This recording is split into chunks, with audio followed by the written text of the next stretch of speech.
Assalamualaikum warahmatullahi wabarakatuh. Halo anak-anak, apa kabar kalian hari ini? Semoga kalian senantiasa diberikan kesehatan oleh Allah Subhanahu wa Ta'ala. Dan tetap semangat ya belajar di rumahnya. Bertemu lagi dengan Ibu di pelajaran etika profesi. Kali ini kita masuk bab 2 ya, lanjutan materi yang minggu lalu. Judulnya adalah etika profesi akuntansi.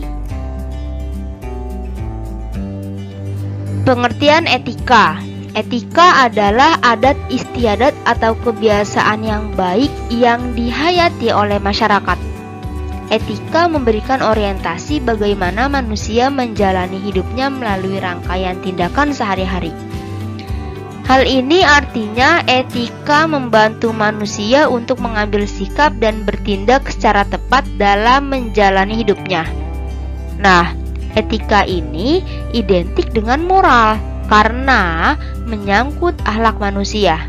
Jika pada materi etika profesi, maka etika yang akan kita bahas lebih lanjut adalah etika sebagai kode etik. Kode etik ini dilatar belakangi tuntutan agar setiap profesi mendasarkan diri pada kumpulan asas atau nilai moral. Tujuannya apa sih? Tujuannya adalah agar dalam menjalani sebuah profesi, masyarakat tidak dirugikan, tetapi merasa diuntungkan. Kata kunci yang pertama adalah pekerjaan. Dicatat ya. Kemudian di sini ada etika profesi. Etika profesi adalah standar perilaku, nilai, dan prinsip yang diharapkan dan diterapkan dalam suatu profesi. Dalam setiap organisasi profesi, etika profesi ini diterjemahkan dalam aturan-aturan tertulis yang disebut dengan kode etik profesi. Kode etik profesi adalah sistem norma, nilai, dan aturan profesional tertulis yang secara tegas menyatakan apa yang benar dan baik, dan apa yang tidak benar dan tidak baik bagi profesional. Kode etik profesi ini ternyata menjadi pedoman sikap, tingkah laku, dan perbuatan dalam melaksanakan tugas dalam kehidupan sehari-hari. Dalam kode etik juga tercantum sanksi yang dikenakan pada pelanggar. Contohnya nih, Kode Etik Akuntan Indonesia yang dimaksud sebagai pedoman bersikap dan bertingkah laku para akuntan dalam menjalankan tugasnya. Prinsip utama etika profesi. Yang pertama adalah bertanggung jawab terhadap pelaksanaan pekerjaan. Yang kedua, bertanggung jawab terhadap dampak karya dari profesinya. Yang ketiga, menuntut kaum profesional untuk bersikap adil. Dan yang terakhir adalah memiliki daerah kerja tertentu dan diberikan kebebasan dalam menjalankan profesinya. Tujuan kode etik profesi. Tujuan kode etik profesi yang pertama adalah menjunjung tinggi martabat dan cita profesi. Yang kedua, menjaga dan memelihara kesejahteraan para anggota. Yang ketiga adalah meningkatkan pengabdian para anggota profesi. Dan yang terakhir, meningkatkan mutu profesi. Kata kunci yang kedua adalah etika dan kode etik. Selanjutnya di sini ada fungsi kode etik profesi. Yang pertama, memberikan pedoman bagi setiap anggota profesi. Yang kedua, sebagai sarana kontrol sosial bagi masyarakat atas profesinya. Yang ketiga, dapat mencegah perilaku tidak etis di kalangan profesional. Dan yang terakhir adalah meningkatkan citra positif sebuah organisasi profesi.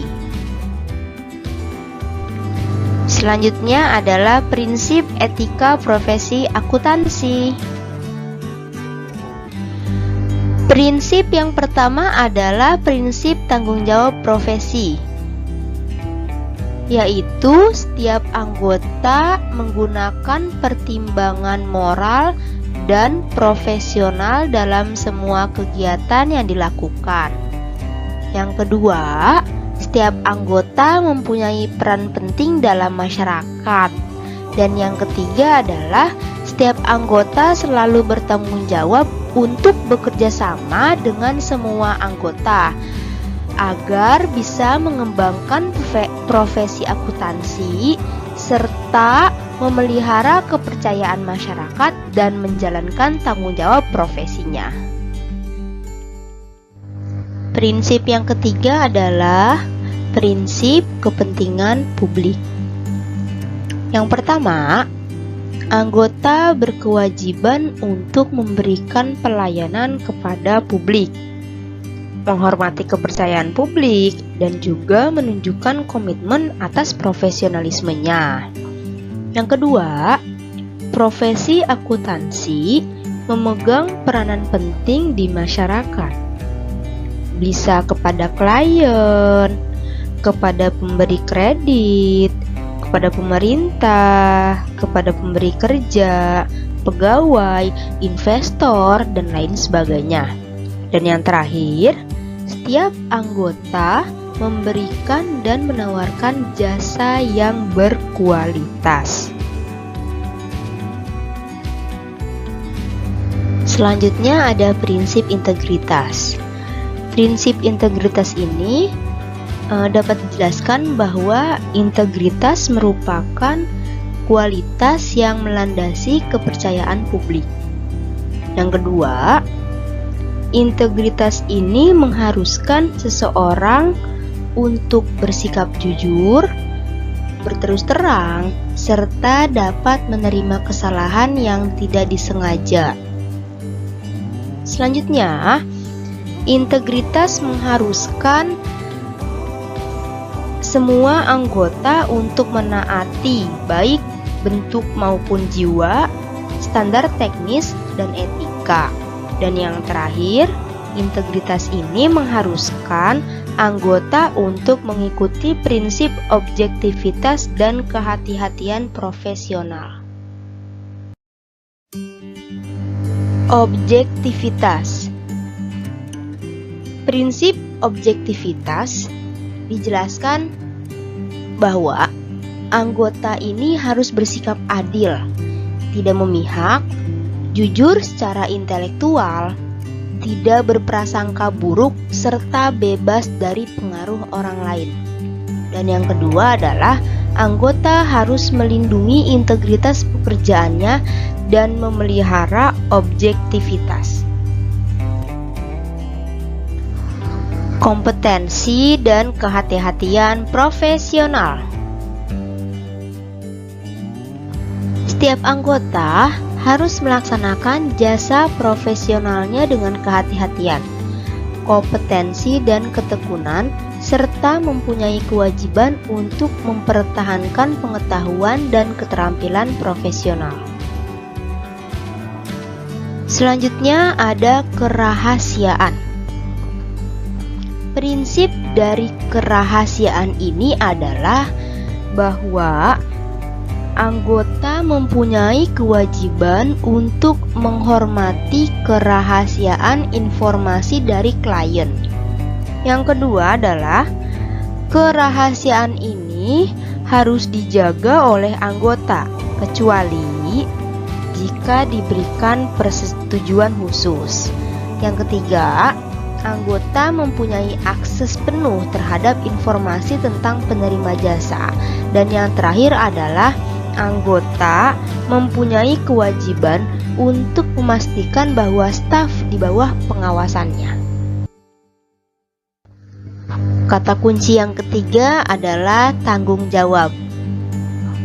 Selanjutnya di sini ada perilaku profesional, bahwa setiap anggota harus konsisten dengan reputasi profesi yang baik dan menjauhi tindakan yang dapat mendiskreditkan profesinya.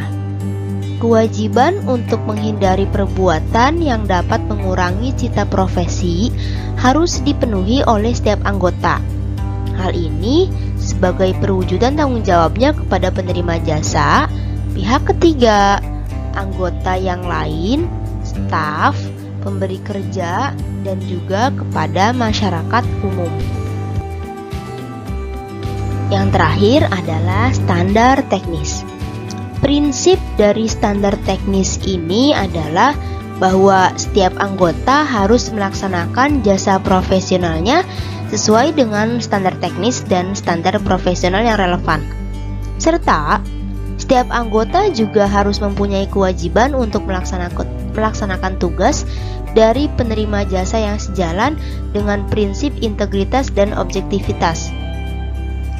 Standar teknis dan standar profesional yang harus ditaati anggota adalah standar yang dikeluarkan oleh IAI, oleh International Federation of Accountants, badan pengatur, dan juga peraturan perundang-undangan yang relevan.